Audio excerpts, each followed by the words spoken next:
자, 오늘 말씀은 출애굽기 6번째 말씀이에요. 제목 다시 한번 읽어보도록 합니다. 시작. 자꾸 하나님을 설득하려는 사람들. 자, 자꾸 하나님을 설득하려는 사람들. 이게 무슨 내용이냐? 지난주에 하나님이 뭐라고 말씀하셨느냐? 네가 중요한 것이 아니라 네가 지금 누구와 함께 있는 것이 중요하다. 그리고 내가 누군지를 자세히 알고 깊이 아는 것이 훨씬 더 중요하다라고 말씀을 했는데, 자, 모세가 알아들었을까요? 못 알아들었을까요? 못 알아들었어요.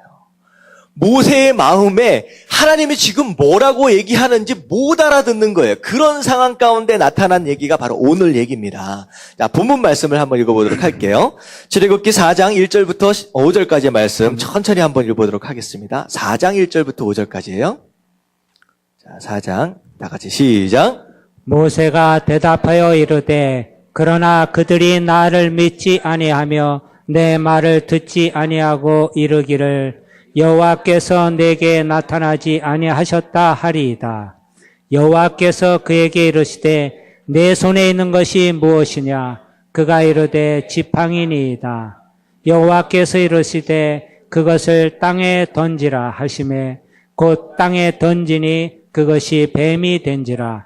모세가 뱀 앞에서 피하매 여호와께서 모세에게 이르시되 내 손을 내밀어 그 꼬리를 잡으라. 그가 손을 내밀어 그것을 잡으니 그의 손에서 지팡이가 된지라. 이는 그들에게 그들의 조상의 하나님 곧 아브라함의 하나님, 이삭의 하나님, 야곱의 하나님 여호와가 내게 나타난 줄을 믿게 하려 함이라 하시고. 아멘. 자, 오늘 말씀 주요 내용은 뭐냐면 지금 하나님과 모세가 뭐 하고 있는 장면이냐? 씨름하는 장면이에요. 씨름하는 장면이에요. 하나님은 모세를 설득하려고 애를 쓰고 있지만 모세는 어떻게 하고 있느냐? 하나님을 설득하려고 애쓰고 있어요. 하나님은 어떻게 애쓰고 있느냐? 하나님이 내가 함께 있으니까 좀 가라. 좀 가라. 나 이런 하나님이거든. 이런 능력이 있거든. 믿고 좀 가라. 라고 하니까 모세는 뭐라 그래요? 하나님 그래도 제 생각은 그게 아닌데요. 아이 아무래도 그게 되겠습니까? 아이 그런다고 되겠습니까? 내 생각은 그게 아닌데요. 라고 하면서 모세는 하나님을 설득하고 있어요. 두 사람이 아니죠. 하나님과 이 모세가 서로가 서로를 설득하면서 어떻게 보면 하나님을 설득하고 모세는 고집부리고 하는 이런 장면이 바로 오늘 말씀의 장면입니다. 사실 이런 장면이 우리 인생 가운데 허다하게 많아요. 하나님은 말씀을 통하여서 자 됐다. 네가 이제 가면 되거든. 자 됐다. 네가 일하면 되거든. 끊임없이 말씀을 통하여 사명을 주세요. 그리고 그 사명을 감당하도록 하기 위해서 끊임없이 설교를 통하여 말씀을 통하여 여러 가지 환경을 통하여 설득하고 계시지만 우리가 움직이고 있어요? 안 움직이고 있어요? 도대체 움직이지를 않는 거예요. 도대체 고집불통이에요. 아무리 얘기도 말 안 들어요. 누구 말이 옳다는 거예요? 내 생각이 옳다는 거예요. 끝까지 고집 부리고 있는 이런 장면, 우리 삶 가운데 허다하게 나오는, 등장하고 있는 말들이다, 이 순간들이다라고 하는 거예요. 자, 오늘 말씀을 통하여 왜 이런 일들이 일어나는지 여러분들 함께 나누고 은혜 받으실 수 있는 저 여러분들 되시길 주님의 이름으로 축원합니다. 아멘. 자, 1절부터 좀 볼게요. 첫 번째, 자, 1절을 보면 하나님이 가라라고 말씀하시니까 1절 뭐라고 해요? 모세가 대답하여 이르되 그러나 그들이 나를 믿지 아니하며 내 말을 듣지 아니하고 이르기를 여호와께서 내게 나타나지 아니하셨다 하리라. 사람들이 어떻게 나를 믿어주겠느냐라고 하는 거예요. 갑자기 40년 만에 나타났잖아요. 40년 만에 나타난 모세가 내가 하나님을 광야에서 만났거든 이라고 얘기를 한다면 누가 하나님 믿어주겠습니까? 라고 얘기를 하는 거예요. 어떻게 보면 모세 말도 맞는 것 같습니다. 자, 그랬더니 자, 하나님이 어떻게 말씀하시냐? 여호와께서 그에게 이르시되 그러나 그들이 나를 믿지 아니하며 자, 모세가 2절이요, 2절. 자, 2절. 자, 여호와께서 그에게 이르시되 내 손에 있는 것이 무엇이냐? 그가 이르되 지팡이다. 자, 손에 있는 지팡이를 보여주시는 거예요. 그리고 나서 이걸 가지고 여호와께서 이르시되 그것을 땅에 한번 던져봐라. 뭐가 됩니까 그게? 뱀으로 변하는 거예요. 자, 그래서 그걸 어디를 잡아라? 꼬리를 한번 잡아봐라. 자, 딱 잡으니까 어떻게 됩니까? 이게 지팡이로 변하는 거예요. 자, 그리고 나서 지팡이로 변하는 그 모습을 보고서 5절 말씀 같이 한번 읽어봅니다. 시작. 이는 그들에게 그들의 조상의 하나님 곧 아브라함의 하나님, 이삭의 하나님, 야곱의 하나님 여호와가 내게 나타난 줄을 믿게 하려 함이라 하시고. 네, 모세가 자꾸 믿음이 없고 사람들이 잘 안 믿어준다라고 하니까 하나님께서 뭘 보여주시냐? 지팡이가 뱀으로 변하는 기적을 보여주시는 거예요. 자, 이거 가서 한번 보여줘라. 그러면 사람들이 믿지 않겠느냐라고 얘기를 하는 거예요. 자, 그리고 나서 거기에 하나님이 멈추시지 않습니다. 자, 6절부터 나오는 얘기는 네 손을 어디에 넣어라? 품에 한번 넣어봐라. 자, 넣었다가 딱 빼니까 무슨 일이 벌어졌어요? 멀쩡하던 손이 갑자기 허옇게 변해버렸어요. 문둥병에 걸린 거예요. 그러니까 깜짝 놀랐겠죠. 이거 문둥병 걸리면요, 못 낫습니다. 그냥 죽는 거예요. 그러니까 얼마나 놀랐겠습니까? 그러더니 하나님이 이걸 다시 품 안에 넣어라. 그러고 나서 딱 빼니까 어떻게 됐어요? 손이 다시 멀쩡하게 돌아온 거예요. 그래서 8절을 보니까, 자, 8절을 보니까 같이 한번 읽어볼게요. 자, 다 같이 시작.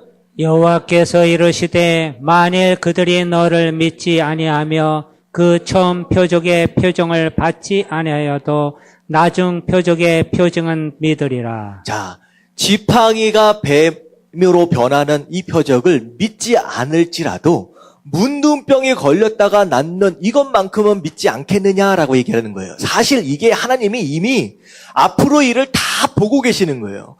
애굽에 나중에 보면 모세가 애굽에 들어가요. 그래서 애굽에 있는 술사들 있잖아요. 마법사들 있잖아요.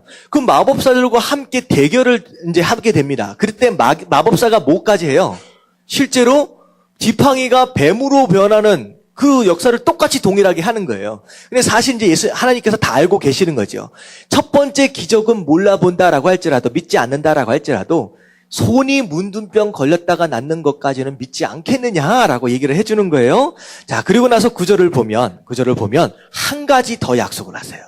네가 본 이 두 가지 기적과 더불어서 한 가지 내가 더 기적을 약속해 줄게. 구절 한번 읽어볼게요. 시작. 그들이 이 두 이적을 믿지 아니하며 내 말을 듣지 아니하거든 너는 나일 강물을 조금 떠다가 땅에 부으라. 네가 또 나일 강물이 땅에서 피가 되리라. 네, 얼마나 하나님께서 철저하시냐. 두 가지 기적 보여주시고 그리고 물이 피로 변하는 기적을 약속하셨어요. 자, 이 정도 됐으면 자, 모세가 좀 알아들었어야 돼. 아, 그렇구나. 아, 하나님이 이런 분이시구나. 이런 걸 보여주면 믿겠구나라고 좀 자신감도 좀 생기고 어떻게 보면 믿음이 좀 생겼을 것 같은데 10절이 이제 모세의 반응입니다. 같이 한번 읽어볼게요. 시작. 모세가 여호와께 아뢰되 오 주여 나는 본래 말을 잘하지 못하는 자니이다. 주께서 주의 종에게 명령하신 후에도 역시 그러하니 나는 입이 뻣뻣하고 혀가 둔한 자니이다. 자, 여기 보면 뭐라고 얘기하냐면 하나님, 제가요 말을 잘 못해요. 말을. 이게 이제 실제로 모세가 말을 잘 못했는지 아니면 어떤 상황인지 이런 거죠. 지금 애굽에서 살다가 미디안으로 도망쳐서 40년을 살았잖아요. 그러면 이제 이방 땅에서 살았다라고 생각을 한다면 애굽 말을 잊어버렸을 것 같다라는 생각도 좀 들어요. 그리고 원래 또 말을 좀 못했을 수도 있고요. 그러니까 어쨌든 자기가 생각할 때 가서 바로한테 이제 이 얘기를 하는 거예요. 바로를 지금 설득해내야 되잖아요. 자신이 없는 거예요. 내가 말주변이 없는데 말을 버벅거리는데 이걸 어떻게 하겠느냐. 하나님, 제가 말을 못합니다. 혀가 뻣뻣해가지고 말이 둔한 사람입니다. 하나님, 어떻게 내가 할 수 있겠습니까? 라고 얘기를 하는 거예요. 자, 그랬더니 이제 하나님께서 11절부터 나오는 얘기는 하나님께서 조금씩 뭐 하시기 시작했냐면 흥분하시기 시작했어요. 하나님이 조금 더 나가면 화가 나시기 시작했어요. 이게 여러분들이 제가 잘 쓰는 표현인데 좋은 말 할 때 순종하시길 주님의 이름으로 축원합니다. 아멘. 다 보여주시고 착한 말로 좋은 말로 할 때 빨리 순종했으면 좋을 텐데 점점 하나님이요 화가 나시기 시작하는 거예요. 그래서 뭐라고 얘기하느냐. 11절 보면 여호와께서 그에게 이르시되 누가 사람의 입을 지었느냐? 누가 말 못하는 자나 못 듣는 자나 눈 밝은 자나 맹인이 되게 하였느냐? 나 여호와가 아니냐? 느낌이 어때요? 조금 전에 느낌하고 좀 완전히 다르죠. 누가 입 만들었고 누가 불구자 만들었느냐? 다 내가 한 것이 아니냐라고 하나님께서 굉장히 격양된 말씀으로 말씀하시는 거예요. 그래서 거기서 12절 같이 한번 읽을게요. 시작. 이제 가라. 내가 내 입과 함께 있어서 할 말을 가르치리라. 내가 말하는 거 다 가르쳐 줄게. 좀 가라! 라고 얘기하는 거예요. 좀 가라. 자, 이 정도 됐을 때 순종하시길 주님의 이름으로 축원합니다. 아멘. 자, 근데 그 다음 말이요. 진짜 가슴이 터집니다. 13절 같이 한번 읽어볼게요.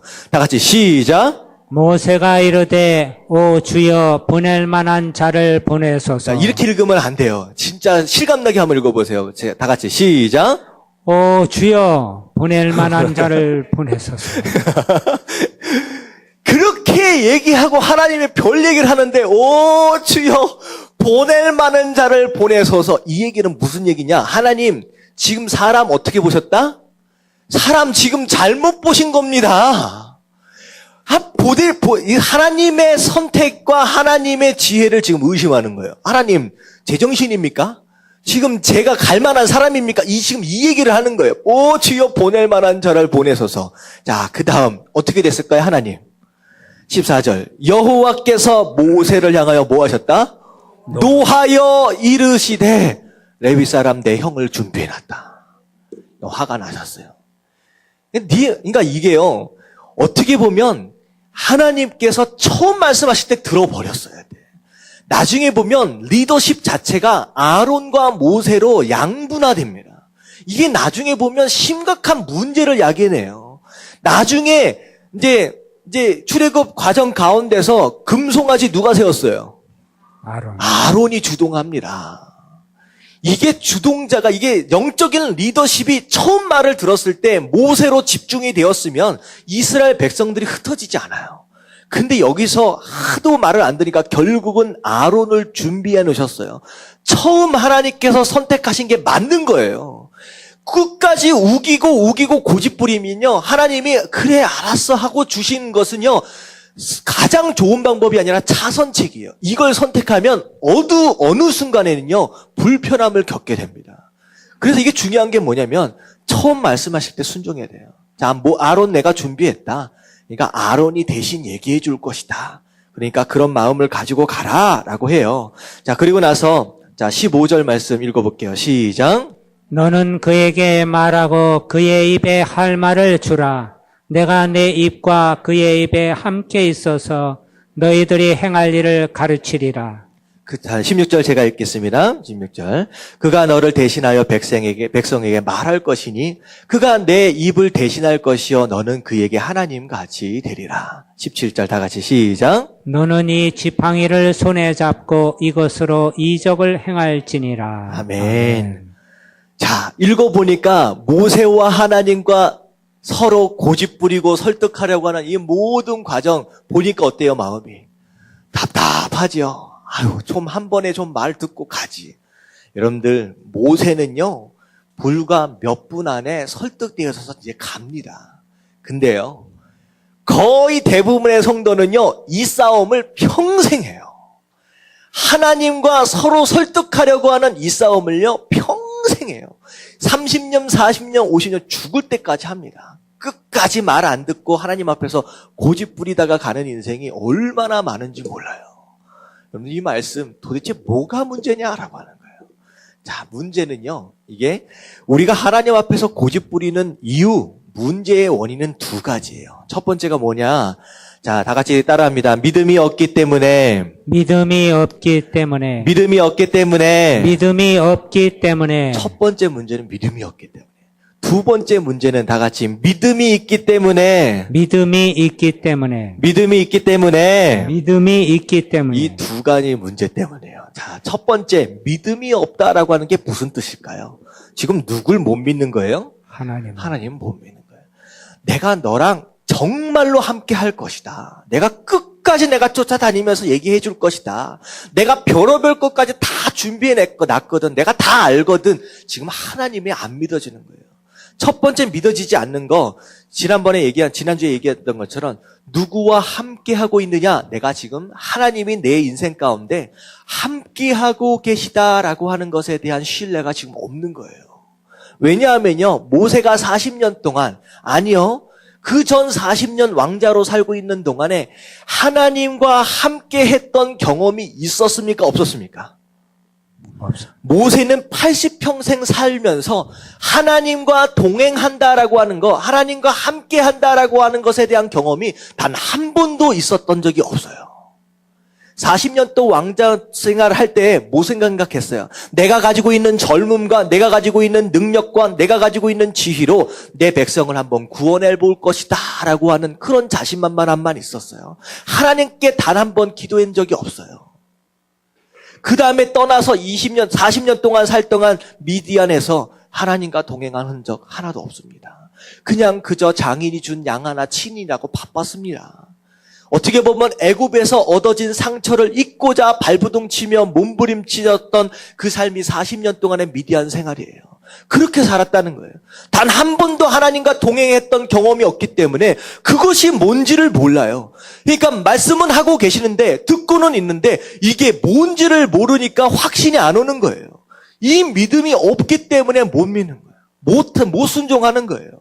그리고 하나님이 지금 누구다라고 하는 것에 대한 확신이 지금 없어요. 아무리 기적과 이적들을 보여주고 계시지만 눈에 보이는 것을 보고 있음에도 불구하고 하나님의 능력이 어디까지 가는지를 한 번도 경험해 본 적이 없으니까 지금 눈앞에 보이는 것이니까 이게 믿어지지 않는 거예요. 여러분들, 우리 삶 가운데 순종이 정말로 안 된다라고 하는 것에 대한 첫 번째 원인은 뭐예요? 믿음이 없기 때문이에요. 믿음이 없기 때문에. 제가 한번 말씀드린 적이 있는데 제가 저기 있거든요. 근데 놀이터 얘기 한번 해준 적 있잖아요. 점프를 못해. 높은 데서 뛰어내려고 그러는데 아빠는 받아주겠다라고 손을 벌리고 있는데 아무리 해도 아빠를 향해서 몸을 던지지 못하는 이유는 무엇 때문이다? 아버지를 믿지를 못하기 때문이다라고 하는 거. 여러분들, 하나님은 말씀을 통하여 끊임없이 여러분들 향하여 어떤 말씀을 들려주고 계시느냐? 날 좀 믿어라. 내가 지금 손 벌리고 받아주려고 이렇게 벌리고 있지 않느냐? 기다리고 있지 않느냐? 그냥 네 인생 나한테 맡기기만 하면, 내 삶, 나를 향하여 네 인생 던지기만 하면 내가 다 받아줄 수 있을 텐데 제발 좀 맡기라라고 말씀하시는 거예요. 여러분들, 믿는다 입으로만 하지 마시고 정말 믿음을 삶을 통하여 증명해 내시길 주님의 이름으로 축원합니다. 아멘. 말만 하셔는 안 된다라는 거예요. 그런 거죠. 지금 이 교회가 이 건물이 멀쩡해 보이지만 만약에 1분 뒤에 무너진다라고 하는 게 확실하다라고 한다면 어떻게 하시겠습니까? 이 1분 후에 이 건물이 무너진다라고 하는 걸 확실하게 믿는다라고 한다면 아무도 여기 안 앉아 있을 거예요. 다 나갈 겁니다. 이게 나가지 않고 계속 앉아 있다라고 하는 것은 건물이 무너진다라고 하는 걸 믿지 못하기 때문에 그냥 남아 있는 거예요. 마찬가지예요. 믿음은 반드시 순종을 동반할 수밖에 없어요. 이 모세가 끝까지 지금 버티고 고집부리는 이유는 뭐냐면 마음 가운데 확신이 안 들어오는 거예요. 여러분, 기도하라고 해도 기도 안 하는 이유가 뭘까요? 응답하실 것이다 라고 하는 것에 대한 믿음이 없기 때문에. 예배가 중요하다라고 해도 예배에 소홀히 하는 이유가 뭡니까? 예배의 능력에 대해서 불신하기 때문이다라고 하는 거예요. 여러분들, 이왕 믿으려고 신앙생활 시작하셨잖아요. 여러분, 제대로 믿으실 수 있는 저와 여러분들 되시길 주님의 이름으로 축원합니다. 아멘. 그래서 우리가 믿음이 있으면 맡길 수 있다라고 하는 거. 모세가 지금 하나님 앞에 고집부리는 이유는 지금 하나님이 잘 안 믿어지는 거예요. 첫 번째, 믿음이 없기 때문이에요. 근데 어떻게 보면 이제 두 번째가 더 중요해요. 자, 고집부리는 이유 두 번째가 뭐예요? 자, 믿음이 있기 때문에. 근데 이게 뭐에 대한 믿음이냐? 하나님은 지금 믿어지지 않는데 뭐가 지금 믿어지느냐? 내가 80평생 살면서 내가 끝까지 지금까지 가지고 오고 있던 내 생각이 믿어지는 거예요. 자, 무슨 얘기냐? 우리가 하나님과의 말씀과 맞닥뜨리게 되면 처음 경험하게 되는 느낌이 무엇이냐? 내 생각과 다른데? 라는 것을 경험하게 됩니다. 하나님의 말씀을 우리가 딱 받게 되는 순간, 내가 경험한 것과 내가 생각하는 것과는 좀 다른데라고 생각할 수밖에 없어요. 그건 당연한 거예요. 왜냐하면 지난주에 우리가 암송했던 구절 있잖아요. 이사야서 55장 8절. 이는 내 생각이, 그러니까 하나님의 생각이에요. 너희들의 생각과 다르다라고 말씀하셨어요. 내 길이, 하나님께서 지금 가고자 하는 길이 너희가 지금 생각하고 너희가 지금 준비하고 있는 길하고는 다르다라고 하는 거예요. 그러니까 하나님의 말씀이 내 생각과 딱 만나는 순간 차이점을 느끼게 된다는 거예요. 다르다라고 하는 걸 느끼게 되는 거예요. 근데 거의 대부분의 많은 사람들은 어떤 믿음을 가지게 되느냐? 하나님의 말씀이 옳구나라고 하는 생각보다는 뭘 잡아요? 그래도 내 생각이 맞다라고 하는 걸 잡아요. 그게 믿음이에요. 여러분, 다른 게 믿음이라고 하면 하나님을 향한 믿음만 생각하는데요. 여러분, 세상 사람들이 가지고 있는 엄청난 믿음들이 있습니다. 근데 우리가 가지고 있는 믿음이 뭐냐면, 내가 그래도 몇 년을 살았는데, 내가 어디 가서 이런 경험 저런 경험 하면서 내가 수많은 경험들을 통하여 다져진 이 생각들이 있거든요. 내 생각이 옳다라고 하는 믿음에 사로잡히는 거예요. 그러니까 하나님께 말씀이 들어올 공간이 없게 되는 것입니다. 자, 이게 무슨 얘기냐? 이제 결과적으로 가면 하나님의 말씀과 내 생각이 딱 충돌하는 순간, 그래도 내 생각이 옳다라고 딱 믿어버리는 그 순간이 있잖아요. 그러면 결과적으로 하나님의 말씀이 어떻다라고 하는 얘기예요? 하나님의 말씀이 틀리다라고 하는 얘기가 되는 거예요. 자꾸 내 생각이 옳다. 그래도 아무리 하나님이 함께 하셔도 그래도 모세가 그런 마음을 갖는 거예요. 하나님이 아무리 함께 하신다라고 할지라도 자기가 80평생 경험했던 그 생각 가운데 그거 잡는 거예요. 그런다고 될 수 있겠느냐? 그런다고 바로가 놓아주겠느냐? 어떻게 가나안까지 가겠느냐라고 하는 자기 생각, 그 생각을 잡는 그 믿음 때문에 순종할 수 없게 되는 거예요. 여러분, 이게 굉장히 무서운 겁니다. 여러분들 잘 보세요. 하나님이 맞아요? 여러분들이 맞아요? 좀 대답해 주세요. 하나님이 맞아요? 여러분들이 생각이 맞아요? 하나님이 맞습니다.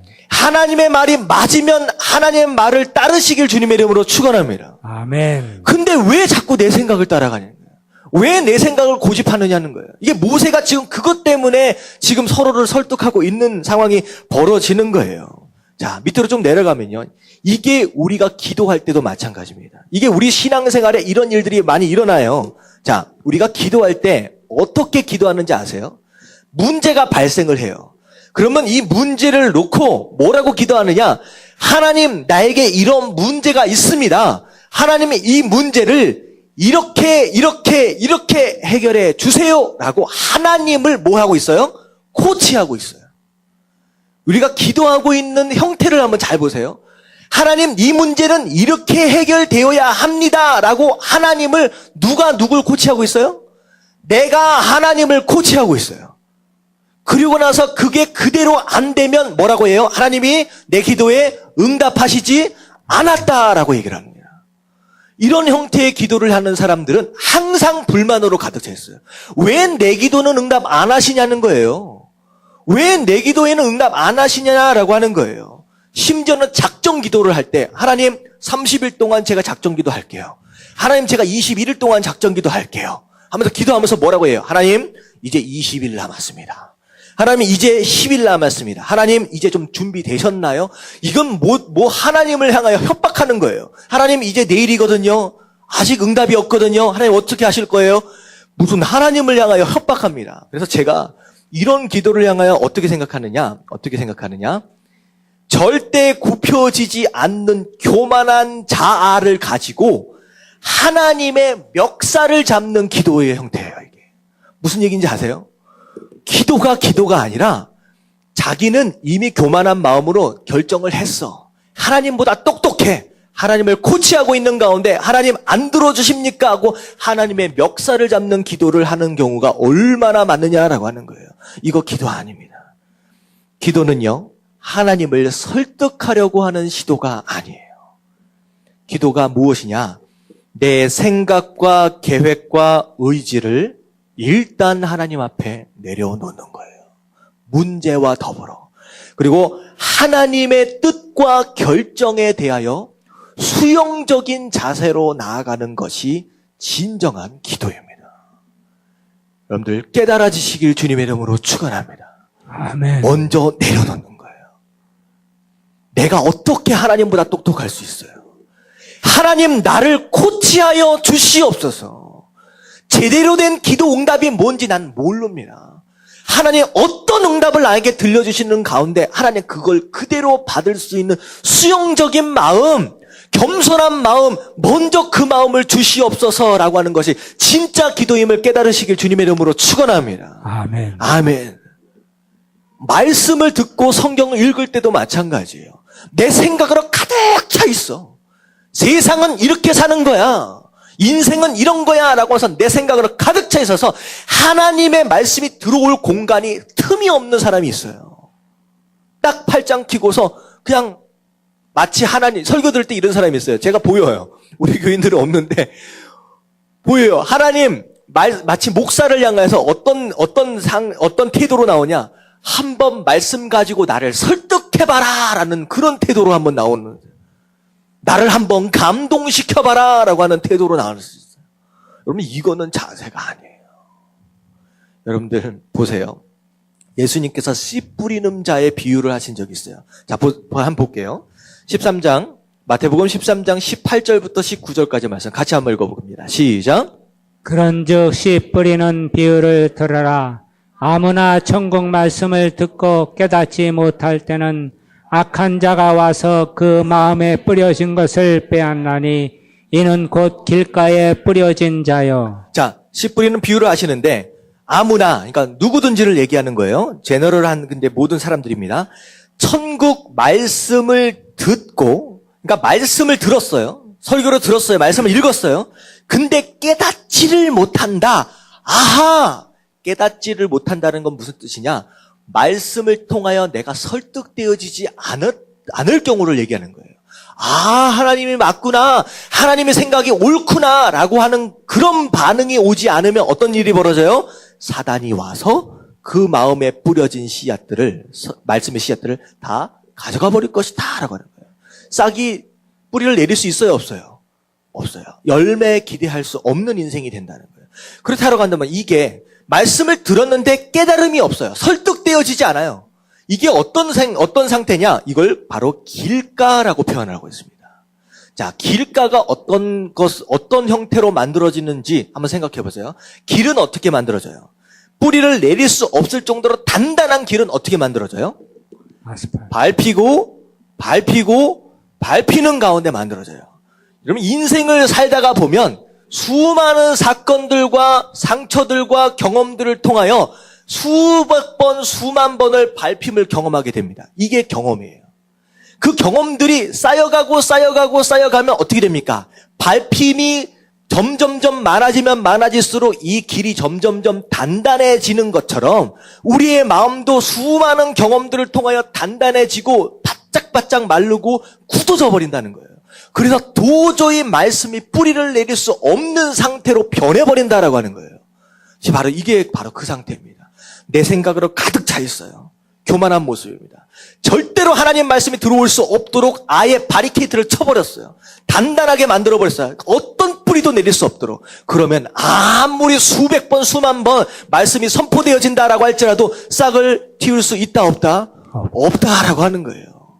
이런 인생, 하나님과 끝까지 평생을 살면서 대결하고 씨름하는 인생밖에 안 된다라고 하는 거예요. 삶의 모습도 마찬가지입니다. 삶의 모습도. 내 생각과 하나님의 말씀이 충돌하면요, 가차없이 뭘 선택해버린다? 내 생각을 선택하는 거예요.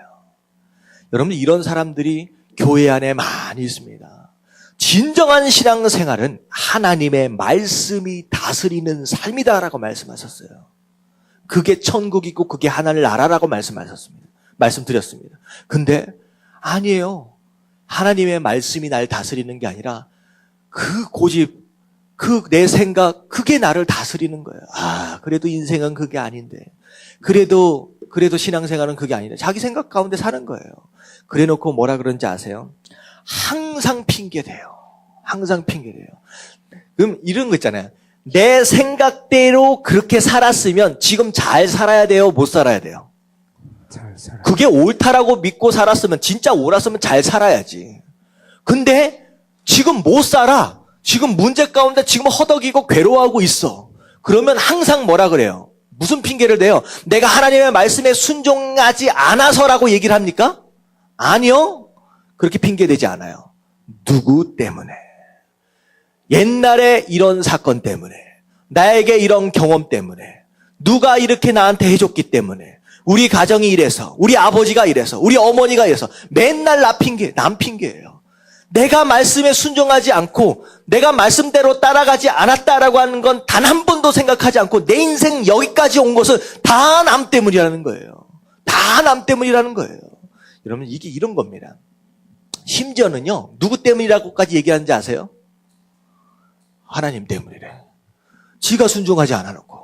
이런 겁니다. 어머니가 부엌에서 저녁 준비를 하고 있었어요. 8888 된장국이 끓여주고 있는데 애들이 막 놀고 있으니까 얘네들아 가까이 오지 마라.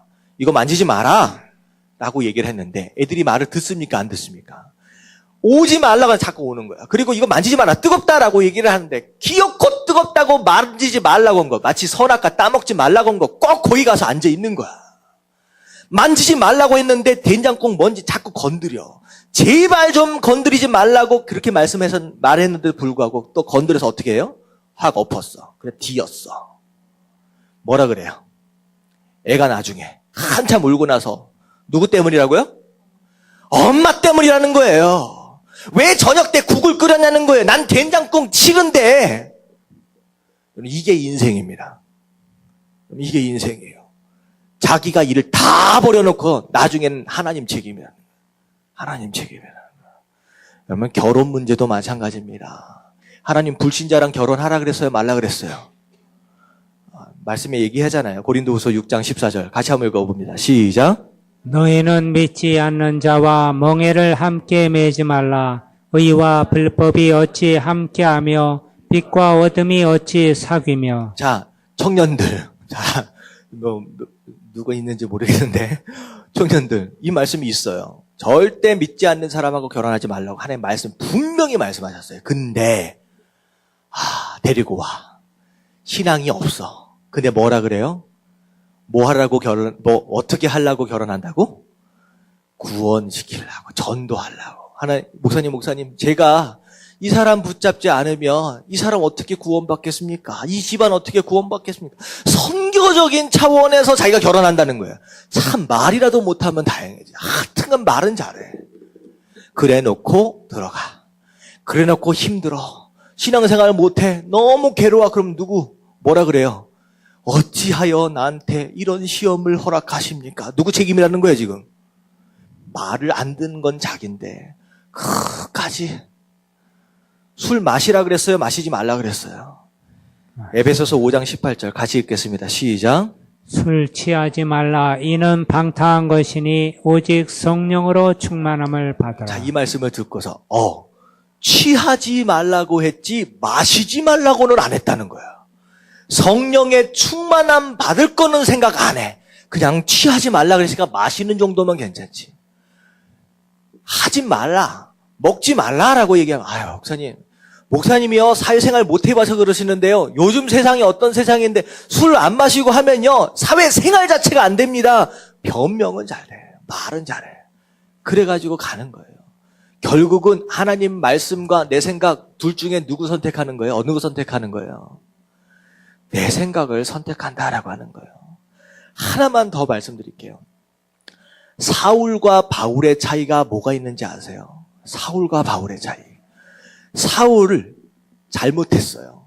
어떻게 보면 별것이 아닌 것 같은 잘못인데 사무엘에 와서 왜 다 죽이라 그랬는데 다 살려뒀느냐? 사울이 뭐라고 얘기합니까? 변명합니다. 에이, 그래도 이 정도는 살려둬야 되는 거 아닙니까? 이 얘기는 무슨 얘기예요? 하나님은 반드시 죽이라 그랬는데 상황과 이 상황에 맞춰서 누구 생각이 더 현명하다는 얘기예요. 에이, 하나님 그때 상황을 모르셔서 그러는데 백성들이 다 살리재요. 하나님께 예배드리자고 살리재요. 에이, 왜? 하나님 모르셔서 그러는데, 에이, 그때 상황에서는 이게 맞는 게 아니겠습니까? 라고 핑계대는 거예요. 이거는 뭐냐면, 내 생각이 옳다는 거예요. 그리고 하나님을 설득하려는 거예요. 하나님이 딱 그 모습을 보고 어떻게 하셨어요? 너는 틀렸다. 그 자세 자체가 안 됐다. 어떻게 네 생각이 옳다는 거예요. 그래서 그 순간 하나님이 어떻게 하셨느냐? 떠나셨다. 버려버리셨다. 그 순간 이후로 단 한 번도 하나님이 사울을 찾아가시지 않습니다. 다윗은 어땠어요? 큰 죄를 지었어요. 말도 안 되게 파렴치한 죄를 지었어요. 사무엘이 딱 얘기하는 거예요. 당신이 그 파렴치한입니다 라고 했을 때 다윗은 단 한마디 변명하지 않습니다. 그렇습니다. 당신 말씀이 옳습니다. 하나님 말씀이 옳습니다. 내가 다 틀렸습니다 라고 무릎을 꿇으니까 그래 네가 맞다. 그게 내가 원하는 모습이다. 다윗을 끝까지 포기하지 않으세요. 아무리 힘들고 어려다 다윗을 끝까지 몰고 가시는 거예요. 여러분들 이런 은혜를 받는 것은요 바로 마음의 자세예요. 내 생각이 옳다라고 주장하고 하나님을 꺾어보려고 씨름하는 게 아니라 그렇습니다. 내가 잘못했습니다. 하나님 당신이 맞습니다. 라고 언제든지 무릎 꿇을 줄 아는 이런 겸손한 모습이 바로 하나님께서 원하시는 모습이고 바로 그 모습 가운데 하나님께서 은혜를 부어주신다라고 하는 거예요. 여러분들 이 마음을 가지실 수 있는 저와 여러분들 되시길 주님의 이름으로 축원합니다. 아멘. 평생 하나님과 씨름하지 마십시오. 정말 우리가 싸워야 할 대상은 누구예요? 사단이에요. 우리가 싸워야 할 대상은 저 밖에 있어요. 세상과 있어요. 근데 얼마나 많은 성도들이요. 하나님과 싸우다가 시간을 다 낭비해.